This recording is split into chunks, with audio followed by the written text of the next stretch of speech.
अभय हो भेद ताजा अंग हरि का, द्विधा क्या जब प्राप्त है संग हरि का। नमस्कार साथियों, स्वागत है आपका आपके अपने YouTube चैनल सार्विका हिस्ट्री पॉइंट पर। मैं संदीप यादव, व्याख्याता इतिहास, आप सबका आपके इस चैनल पर हार्दिक अभिनंदन स्वागत करता हूं। साथियों, आज हम बात करेंगे BSTC एग्ज़ाम 2024 जो कल 30 जून को आपका जो एग्ज़ाम होने वाला है, इसके संबंध में कुछ महत्वपूर्ण बातें साथियों मेरे अनुभव से, मेरे विवेक से जो आपको बिल्कुल ध्यान रखनी चाहिए, वो मैं आपको बताने की कोशिश कर रहा हूँ। साथियों, ये छोटा सा वीडियो है, आप इसे बिल्कुल इत्मीनान से सुने और अवश्य ही, मुझे विश्वास है, अवश्य ही आपको इससे कुछ ना कुछ फ़ायदा होगा। साथियों देखिए, हम इसमें कुछ महत्वपूर्ण बातें, जैसे आपको OMR शीट कैसे भरनी चाहिए, पेपर कैसे अटेम्प्ट करना चाहिए, कितने नंबर पे आपको कॉलेज मिल जाएगी, ठीक है, मानसिक तनाव से कैसे बचें, ये कुछ महत्वपूर्ण 4 सवाल मैंने इस वीडियो में मैंने लिए हैं और आपको इन 4 बिंदुओं पर बताने की कोशिश करूँगा। तो देखिए, अपना पहला बिंदु है OMR शीट।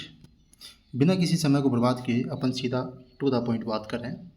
देखिए साथियों, आप में से अधिकांश साथी ऐसे हैं जो पहली बार फर्स्ट टाइम एग्ज़ाम देने जा रहे हैं, क्योंकि अभी आप 12th पास करके आए हैं और कंपटीशन की दुनिया में आपने कदम रखा है। अभी आपका दौर शुरू हुआ है और हो सकता है कल अधिकांश साथी पहली बार OMR भर रहे हों, तो आपको मेरी राय में जो आपके एडमिट कार्ड में निर्धारित समय है, आप उससे कुछ समय पहले अपने सेंटर पे पहुंच जाइए। सेंटर पे जाके जाते ही अपने एडमिट कार्ड से रोल नंबर चेक कर लें, आप यथास्थान पहुंच गए हैं, ठीक है। ऐसे नहीं कि आपने स्कूल का नाम देखा और वहाँ बैठ गए। आप जाते ही जो वहाँ बार लिस्ट लगाई है, जो नंबरों की जो लिस्ट लगाई है, उसमें अपने एडमिट कार्ड से रोल नंबर मिलान कर लें साथ ही। उसके बाद फिर आप आराम से बाहर बैठ जाएं और जब एंट्री शुरू हो तब आप प्रवेश ले लें। अपने रूम में जाइए, शिक्षक के बताए गए निर्देशों का बिल्कुल अक्सर से पालन करें, ठीक है साथियों। जैसे ही आपको OMR मिले, आपको बिना किसी घबराहट के, बिना किसी हड़बड़ाहट के, इत्मीनान से, शांति से उसको भरना है। देखो, मैं आपको पहले बता रहा हूँ, कई साथी क्या होते हैं जल्दबाजी में, ओवर कॉन्फिडेंस में, अरे यार ये क्या बताएगा हमारे को, ये भर ले ये भर ले। देखिए साथी, जो आपको आता है अच्छी बात है, फिर भी जैसे अगर आप पहली बार बैठ रहे हैं तो आप पूछ लीजिए। शिक्षक की ड्यूटी आपके लिए लगाई गई है, आपको किसी प्रकार की कोई असुविधा नहीं हो, इसलिए शिक्षक को लगाया गया है। आप पूछ लीजिए कि सर इसमें क्या आएगा, वो बता देंगे, ठीक है। एक बार नहीं, 2 बार पूछ लीजिए, पूछ के भर लीजिए। जब आपको अनुभव हो जाएगा, 1-2 एग्ज़ाम आप दे लेंगे, तब आप कोई दिक्कत नहीं। मैंने तो इतने एग्ज़ाम दे लिए, फिर भी कोई दिक्कत आती है तो मैं तो पूछ लेता हूँ, है ना। तो पूछने में कोई दिक्कत नहीं है। आपको कहीं भी समस्या आई तो पूछ लीजिए आराम से कि सर देखिए प्रश्न क्रमांक यही है, क्वेश्चन बुकलेट नंबर यही है, रोल नंबर यही है ना। आराम से भर लीजिए उनको, ठीक है साथी। यहाँ पर मैं इतना ही कहना चाहूँगा कि OMR शीट को आप ध्यान से भरें, शिक्षक को पूछ के आराम से उसको भरें, ठीक है।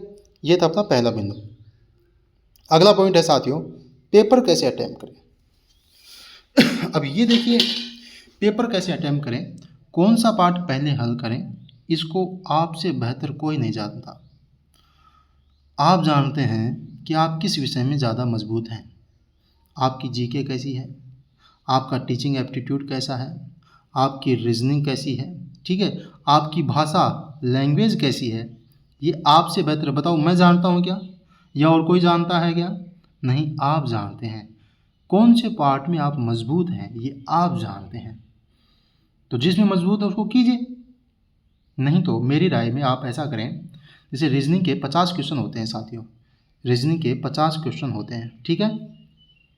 आप इनको एक बार के लिए छोड़ दें, ठीक है।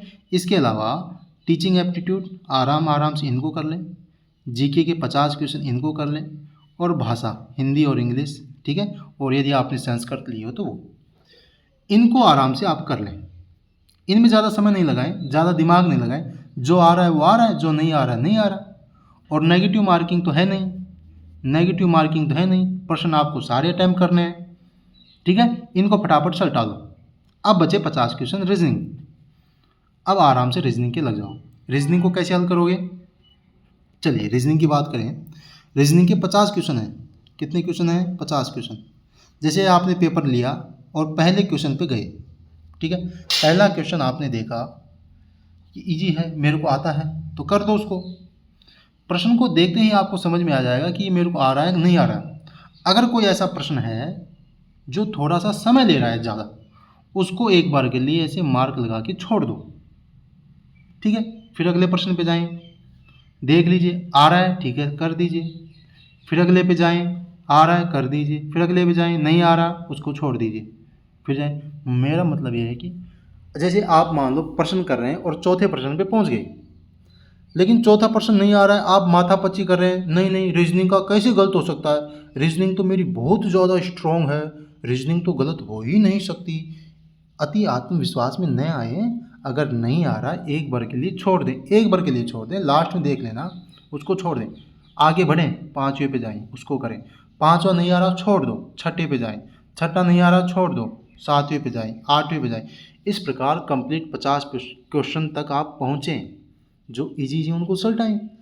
फिर सेकेंड राउंड में जिन पे आप माथापच्ची कर रहे हैं ना, फिर वहाँ समय लगाएं। और हाँ, समय रहते ओएमआर शीट को भर लें, है ना। लास्ट में हड़बड़ाहट में, और मेरे तो गोले रह गई, मैंने तो भरे ही नहीं, ऐसा समय नहीं आने दें। जैसे ही आपने सारे जीके के, टीचिंग एप्टीट्यूड के, लैंग्वेज के क्वेश्चन किए, रीजनिंग के किए, अब रीजनिंग के जो हार्ड क्वेश्चन हैं उनको मत करो, अभी 1 मिनट के लिए छोड़ दो। अब ओएमआर को भर दो, फिल कर दो, जितने गोले हैं उनको भर दो, ठीक है। अब समय देखिए, समय बचा है आराम से, तो आराम से जो हार्ड क्वेश्चन है उनको कर लीजिए। समझ गए? तो मेरे हिसाब से आप इस प्रकार से पेपर को अटेम्प्ट करें। बाकी आप किसी भी भाग को पहले कर सकते हैं, ऐसा कोई कंपलसरी नहीं है कि आप रीजनिंग को ही बाद में करें या रीजनिंग को पहले करें, कभी भी करें। जैसे रीजनिंग को आप मान लो पहले कर रहे हैं, रीजनिंग के 50 क्वेश्चन पहले कर रहे हैं, तो पहले कर लो, कहाँ दिक्कत आ रही है। पहला क्वेश्चन किया, आ रहा है तो फटाफट कर दें, नहीं आ रहा तो उसको वहीं छोड़ दें, माथापच्ची मत लगाओ थोड़ी देर। फिर दूसरा बढ़ें, उसको कर दें, नहीं आ रहा छोड़ दें। फिर ऐसे जितने मान लो 50 में से 10 क्वेश्चन आपको नहीं आए, हार्ड है, और आपको लगता है कि मेरे को आ सकते हैं, तो भी उसको छोड़ दो एक बार के लिए। अभी समय बर्बाद नहीं करो। जीके के 50 कर लो, टीचिंग एप्टीट्यूड के कर लो, लैंग्वेज के कर लो, कर लिए। फिर ओएमआर को भर दो, ओएमआर को भर दो, भर दिए। अब आ जाओ इन 10 क्वेश्चन पे, समय देख लो, फिर आराम से इनको कर लो, बस। इस प्रकार से आप इसको हल करें। चलिए, अगला बिंदु अपना है, कितने नंबर पे कॉलेज मिल जाएगी। अब देखिए, ये तो बिल्कुल फालतू की बात है ना। अगर आप अभी से ये सोच रहे हैं कितने नंबर पे कॉलेज मिल जाएगी, तो ये बकवास बात है दोस्तों। भाई मुझे एक बात बताओ, आपके इस पेपर में नेगेटिव मार्किंग है क्या? नेगेटिव मार्किंग है? नहीं है? तो फिर ये बात क्यों सोचनी? ये बात तो तब सोचें जब नेगेटिव मार्किंग हो और आपको डर लगे कि मैं कहीं ज़्यादा क्वेश्चन अटैम्प्ट ना कर लूँ, नेगेटिव ज़्यादा नहीं हो जाए, तब आप ये बात सोचें। चाहे 100 नंबर पे मिले, चाहे 500 पे मिले, आपको क्या टेंशन। आपको तो सारे प्रश्न करने हैं, सारे गोले भरने हैं। तो ये प्रश्न अभी आप इस पे तनाव न लें, इस प्रश्न को छोड़ दें, ठीक है। चलिए, अगला प्रश्न है, मानसिक तनाव से कैसे बचें। अब ये बड़ा ही महत्वपूर्ण है और बड़ी ही चिंता होती है। जब आप अभी कंपटीशन की दुनिया में कदम आपने रखा है और अभी से मानसिक तनाव, तो ये अच्छी बात नहीं है साथियों। देखिए, आपने 4-5 महीने बहुत अच्छा पढ़ा है, बहुत अच्छा पढ़ा है, चलो ये आप जानते हैं और कोई नहीं जानता। आपने मेहनत की है, आप ये सोच रहे हैं कि मुझे मेरी मनपसंद कॉलेज मिल जाए, है ना, अच्छी सी कॉलेज गांव में आसपास मिल जाए, मेरा बाहर का खर्चा मिट जाए। अच्छी सोच है आपकी और आपने मेहनत भी की है, कोई बात नहीं। मेरी दुआ है, मेरी प्रार्थना है इस वर्ष से कि आपको आपकी मनपसंद कॉलेज मिल जाए। लेकिन मान लो साथियों, 1% आपको कॉलेज नहीं मिली, 1% मान लेते हैं आपको कॉलेज, आपकी मनपसंद कॉलेज नहीं मिली, ठीक है, तो क्या हो जाएगा? क्या हो जाएगा बताओ मेरे को? दूर मिल जाएगी, दूर भी नहीं मिली। जैसे मान लिया आपकी काउंसलिंग के समय आपने और राजस्थान दे दिया ऑप्शन, कहीं ना कहीं मिल जाएगी, ठीक है, चलो फिर भी नहीं मिली मान लेते हैं। लड़कियां हैं, उनको BSTC उनको तो करनी ही करनी है, लड़कियों को तो BSTC करनी ही करनी है। नोट कर लें इस बात को, और अभी इसी साल करनी है, शुरुआत यहीं से करनी है, ठीक है। अच्छा, कॉलेज नहीं मिली तो बाहर से कर लो, हरियाणा से कर लो, एमपी से कर लो, यूपी से कर लो, कहीं से भी कर लो, बीएसटीसी कर लो इस साल। समझ रहे हो, शुरू कर दो अब की बार। अब टेंशन में नहीं आनी है कि मेरे को नहीं मिलेगी। देखो, मैं मानता हूँ हम सब पारिवारिक स्थिति हमारी सबकी ग्रामीण परिवेश की है, हम सब ग्रामीण परिवेश से आते हैं। हो सकता है माँ बाप के पास इतना खर्चा नहीं हो बाहर से, लेकिन साथियों आप शिक्षा पर निवेश कर रहे हैं। साथियों आप शिक्षा पर निवेश कर रहे हैं। शिक्षा पर किया गया निवेश कभी भी व्यर्थ नहीं जाता है। माँ सरस्वती कभी भी अपने ऊपर ऋण नहीं रखती है साथियों, मेरी इस बात को याद रखना। माँ सरस्वती हमेशा अपने आपने जो उसको समय दिया है, इस पुस्तकों को, इस विद्या के लिए आपने जो समय दिया है, आपने जो मेहनत की है, वो व्यर्थ नहीं जाने वाली, ब्याज सहित मिलेगा, ब्याज सहित। मेरी बात को नोट कर लेना। तो शिक्षा पर निवेश कर रहे हो आप, किसी से उधार लेके, कहीं से भी करके आप पढ़ाई कर रहे हैं, लेकिन आप में जुनून है, आप गलत लाइन में नहीं हैं और आप सही ट्रैक पर हैं। निश्चित मानिए आप नौकरी लगेंगे, 100% लगेंगे। कोई नहीं रोक सकता, दुनिया की कोई ताकत नहीं जो आपको रोक सकती है।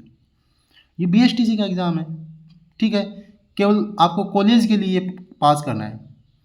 बाई चांस मानो आप बीमार हो गए, कोई बात हो गई, तो तनाव में नहीं आना है। नहीं मिलेगी क्या हो जाएगा, दूसरी जगह मिल जाएगी। दूसरी जगह नहीं मिलेगी कोई बात नहीं, बाहर से कर लेंगे। तनाव में नहीं आना है, ठीक है, मेरी बात तो यही है। और आपने मेहनत की है ना, मेहनत की है तो बस आप खुद जानते हैं कि आपने मेहनत की है और अभी आपने इस दुनिया में कदम रखा है, इस कंपटीशन की दुनिया में। ये पढ़ा हुआ कहीं नहीं कहीं काम आएगा, व्यर्थ नहीं जाएगा। मैथिली शरण गुप्त जी कहते हैं ना, समलों की सुयोग न जाए चला, कब व्यर्थ हुआ सदुपाय भला। समझो जग को न निराश अपना, पथ आप प्रशस्त करो अपना। अखिलेश्वर है अवलंबन को, नर हो न निराश करो मन को, नर हो न निराश करो मन को। साथियों बिल्कुल ही एक आत्मविश्वास के साथ आपको परीक्षा हॉल में जाना है। आपको अच्छे से ठंडे दिमाग से, शांत दिमाग से एग्ज़ाम देना है, बिना किसी तनाव के, बिना किसी भय के आप जाइए। मेरी शुभकामनाएं आपके साथ हैं। मेरी ईश्वर से प्रार्थना है आप सभी का एग्ज़ाम बहुत अच्छा हो और आप सभी को अपनी मनपसंद कॉलेज मिले। ठीक है साथियों, इन सभी शुभकामनाओं के साथ मैं इस वीडियो को यहीं रोक रहा हूँ। ठीक है साथियों, बहुत बहुत धन्यवाद, बहुत बहुत आभार। जय हिंद, जय भारत।